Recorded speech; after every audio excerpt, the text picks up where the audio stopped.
কিরগিজস্তানের প্রেসিডেন্টের ছোট মেয়ের তার সন্তানকে স্তন্যপান করানোর একটি ছবি সম্প্রতি মিডিয়াতে বেশ ভাইরাল হয়েছে।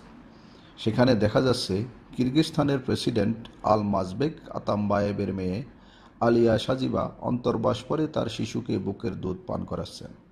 সেই ছবি প্রকাশ্যে আসার পর অনেকেই এ নিয়ে বিরূপ মন্তব্য শুরু করেছেন। সন্তানকে স্তন্যদান ও যৌনতা নিয়ে শুরু হয়েছে তুমুল বিতর্ক। আলিয়া এপ্রিলে সামাজিক যোগাযোগ মাধ্যমে এই ছবি পোস্ট করে লিখেছেন, আমার সন্তানের যখন যে স্থানে প্রয়োজন তখনই আমি তাকে বুকের দুধ দেব। পরে অবশ্য অনৈতিকতার অভিযোগ ওঠায় তিনি ছবিটি সরিয়ে নিতে বাধ্য হন। কিন্তু বিবিসিকে দেয়া এক সাক্ষাৎকারে আলিয়া বলেন, এখানে অমার্জিত কিছু নেই। আমার সন্তানের প্রয়োজন পূরণ করেছে আমার শরীর, এই উদ্দেশ্যে ছবিটি দেয়া। যৌনতাকে উৎসাহিত করতে এটি দেয়া হয়নি।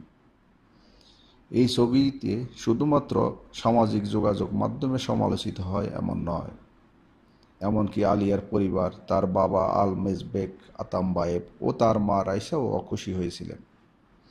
সেই ছবি পোস্টের পর পরিবারের অনুভূতি সম্পর্কে আলিয়া বলেন, আমার বাবা মা এই ছবি দেখে খুশি হননি। আমি সেটা বুঝতে পারি, কারণ তাদের প্রজন্মের চেয়ে নতুন প্রজন্ম অনেক বেশি খোলামেলা। তিনি আরও বলেন, যখন আমি আমার সন্তানকে বুকের দুধ পান করাই তখন তার চাহিদাটাই আমার কাছে মুখ্য। আশপাশের কে কি মনে করলো সেটা গুরুত্বপূর্ণ নয়। আলিয়া শিশুদের ডাউন সিনড্রোম এবং পশু অধিকার নিয়ে কাজ করছেন। ভবিষ্যতে রাজনীতিতে আসার কোনো ইচ্ছে তার নেই, এমনটি জানালেন।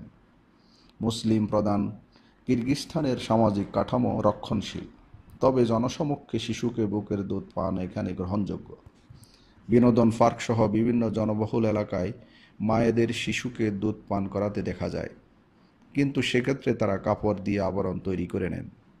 আলিয়ার এই ছবি পোস্টের পর অনেকেই সমালোচনা করে বলেছেন, সন্তানকে মা দুধ পান করাবে এটাই স্বাভাবিক, এমন ব্যক্তিগত মুহূর্তের ছবি প্রকাশ করার কি আছে।